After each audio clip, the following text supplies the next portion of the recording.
आद्य दैवत श्री सिद्धी गणेशाला वंदन करून सर्व गणेश भक्तांचे पटेल चौक गणेशोत्सव मंडळ सहर्ष स्वागत करीत आहे. आमच्या मंडळाचे आधारस्तंभ श्रीमती जयश्रीताई मदनभाऊ पाटील, मंडळाचे अध्यक्ष श्री अजित सूर्यवंशी, उपाध्यक्ष संदीप सूर्यवंशी, कार्याध्यक्ष विनायक सूर्यवंशी आणि मंडळाचे सर्व पदाधिकारी कार्यकर्ते. मंडळ यावर्षी 94व्या वर्षात पदार्पण करीत आहे. सालाबाद प्रमाणे याही वर्षी सादर करीत आहोत ऐतिहासिक भव्य दिव्य देखावा शिवगाथा, अर्थात राज्याभिषेक राजा शिवछत्रपतींचा.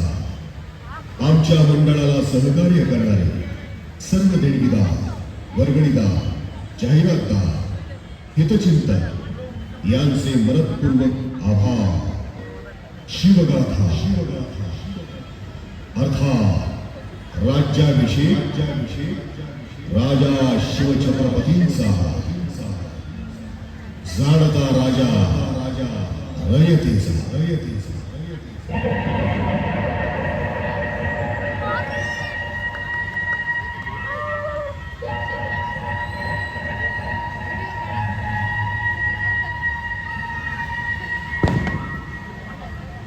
असे छत्रपती पुरा होणे नाही.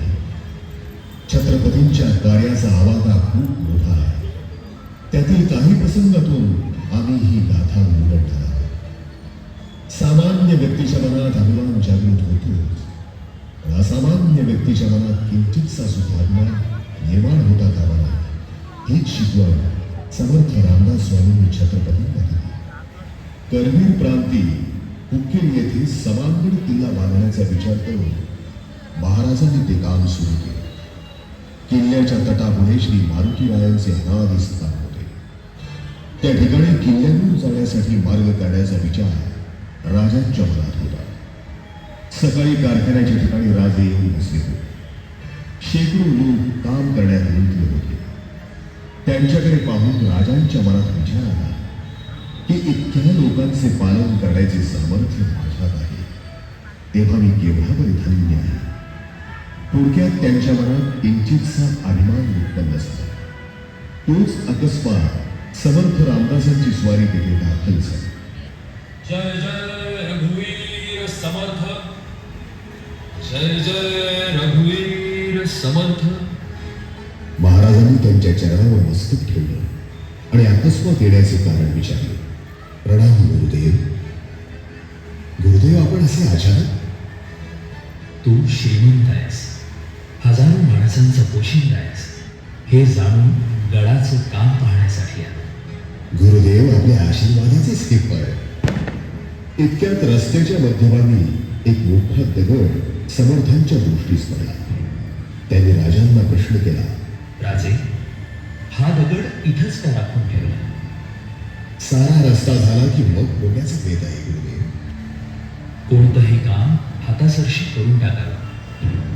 लागलीच तवलदार सांगून आत्ताच्या आत्ता तो दगड फोडून टाका. जशी आज्ञा गुरुदेव. आज्ञा होताच राजांनी तवलदारांना सूचना केल्या. दगड फोडण्यास सुरू केले. समर्थांनी तवलदारांना दगडास फारसा धक्का न लावता बरोबर 2 भाग करण्यास सांगितले. त्याप्रमाणे त्यांनी 2 भाग केले. आतमध्ये पोकळ भाग असून पाणी होते. आतून एक जिवंत बेडकी बाहेर पडली.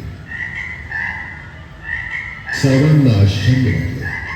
समर्थ म्हणाले, शिवबा, तुमची योग्यता फारच मोठी आहे. तुम्ही सर्वांचे पालन पोषण करता आणि बेडकीचे करत नाही. तुमच्या मनात असा का विचार येतो? असा अभिमानाचा विचार आणणं योग्य नाही. क्षमा गुरुदेव. समर्थांनी त्यांना मोठ्या मनाने क्षमा केली. समर्थांनी गडाच्या कामासंबंधी अनेक गोष्टी सांगितल्या. राजांना निरोप देऊन समर्थ सज्जनगडे निघून गेले. याचप्रमाणे शिष्यांमध्ये आपल्यातील दुर्बलता आणि दुर्गुण यांचं आत्मचिंतन करणं किती गरजेचं आहे ते सुद्धा समर्थ रामदास स्वामींनी आपल्या शिष्यांना कसे पटवून दिले याचं हे उदाहरण.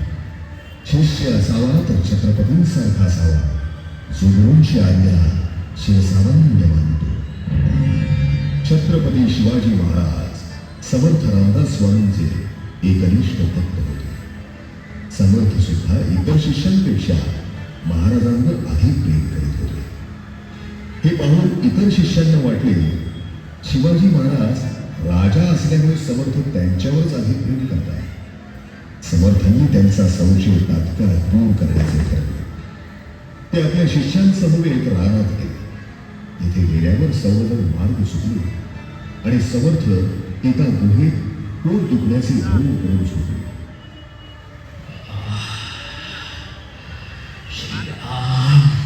राम, हे मानती आया, ही पोटदुखी का थांबत नाही?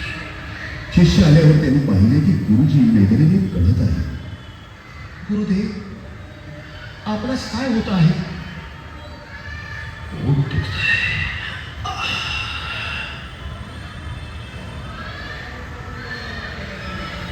इकडे महाराज समर्थांच्या दर्शनासाठी गेले.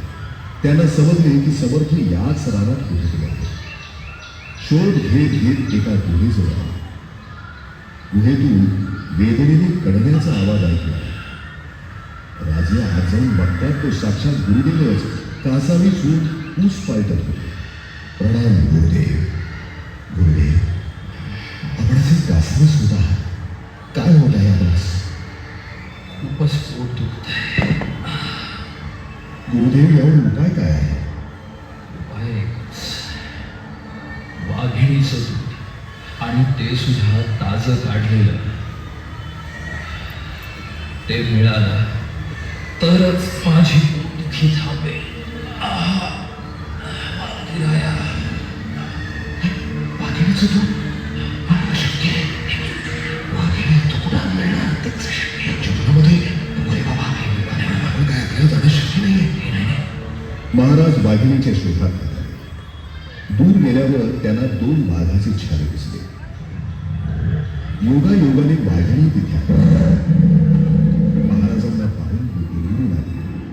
पण महाराजांना तिच्याशी लढायचे नव्हते.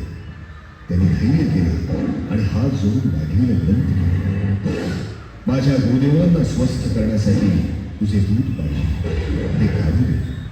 गुरुदेवांना देऊन येतो, मग हवे तू मला घे. असे म्हणून वाघिणीच्या पाठीवरून हात फिरवू लागला. वाघिणीचा क्रोध शांत झाला. महाराजांनी तिच्या स्तनातून दूध काढले आणि कमंडलून भरून घेतले. तिला नमस्कार करून महाराज म्हणाले, गुरुदेव प्रणाम. हे घ्या वाघिणीचं दूध, ते सुद्धा ताजं. आपण प्राशन करा म्हणजे आपली पोटदुखी थांबेल. आईला शिष्य असावा तर असा. ईर्ष्या करण्यापेक्षा आपली दुर्बलता आणि दुर्गुण दूर करण्यात आपण तत्पर राहिलं पाहिजे. बुद्धी, चातुर्य, दूरदृष्टीपणा, धाडस, धैर्य, साहस, चिकाटी अशा कित्येक गुणांनी छत्रपतींनी प्रत्येक प्रसंगात आपलं कर्तृत्व दाखवून दिलं. हा द्वितीय प्रसंग म्हणजेच गरुड झेल, अर्थात आग्र्याहून सुटका.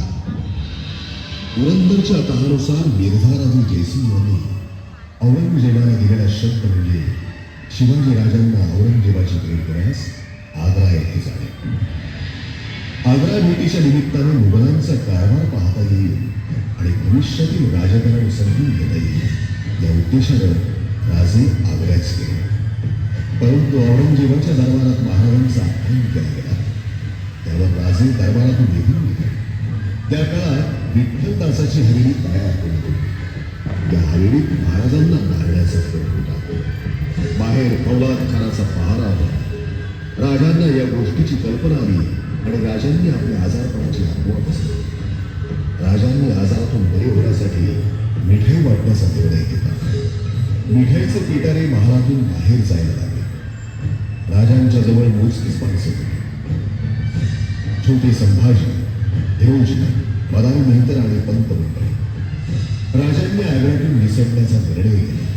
तो दिवस होता गोकुळ अष्टमीचा. काही दिवस पहारेकरी सैनिकांनी पेटारे तपासले, मात्र नंतर त्याकडे दुर्लक्ष केलं. गुरुजी फर्जंदांनी महाराजांचा वेश परिधान केला आणि महाराजांच्या हातातलं सोन्याचं करत आपल्या हातात टाकलं आणि तेवढाच हात पांघरुणा बाहेर काढून सोडले. राजे आणि पुत्र संभाजी मिठाईच्या पेटाऱ्यात असले.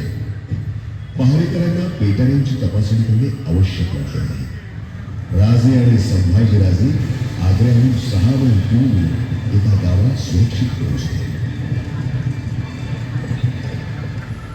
आणि त्याच मिठाईच्या पेटाऱ्यातून आपल्या छत्रपतींनी स्वराज्यात पाऊल ठेवले.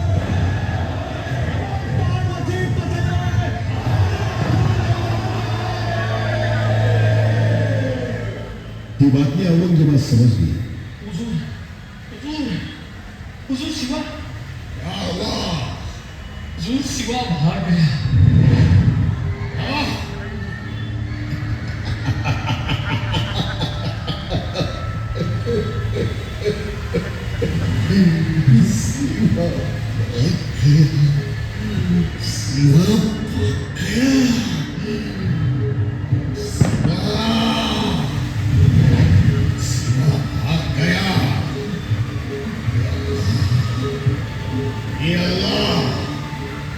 शिवा को कैसे बनाया है?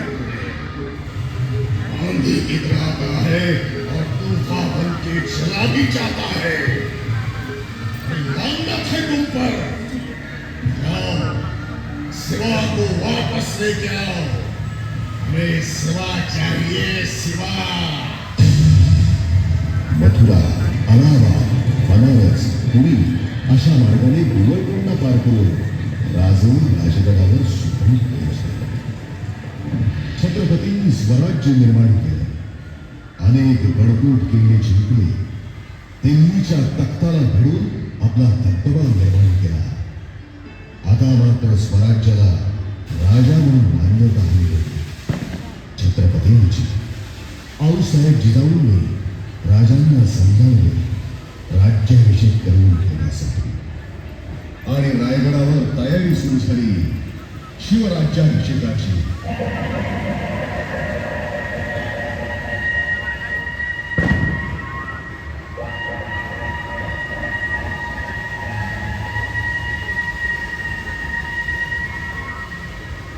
मातोश्री जिजाबाई साहेब यांच्या सांगण्यानुसार रायगडावर 6 जून इसवी सन 1674 रोजी छत्रपती शिवाजी महाराज यांनी दादाभट्ट यांचे करून आपला राज्याभिषेक केला.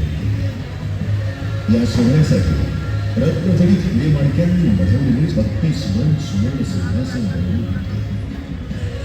भव्य दिव्य असा राज्याभिषेक सोहळा संपन्न असतो. रयतेला राजा मिळाला. अनेक देश विदेशातील राजे सरदार यांच्या उपस्थितीत हा सोहळा. दादाभट्टांनी पवित्र सप्तनद्यांचे पाणी आणले. 4,500 राजे संपन्न. मोठ्या संख्येने रयतही जमली. वडिलोपार्जित छत्राखाली नव्हे तर स्वतः मावळ्यांच्या मदतीने उभारलेल्या छत्राखाली स्वयंघोषित कवी लोकघोषित छत्रपती पहिल्या हिंदवी स्वराज्याची स्थापना झाली. इंग्रजींचा वकील हेनरी याने नजराणा पेश केला. सर्वांनी महाराजांना नजराणे पेश केले. दुसरी राहिली महाराजी वस्त्रभूषणे. सगळे चौघुळे आणि वेदमंत्राच्या जयघोषात रायगड पावन झाला होता. महाराजांनी सिंहासनाला वंदन केले आणि सिंहासनावर विराजमान झाले.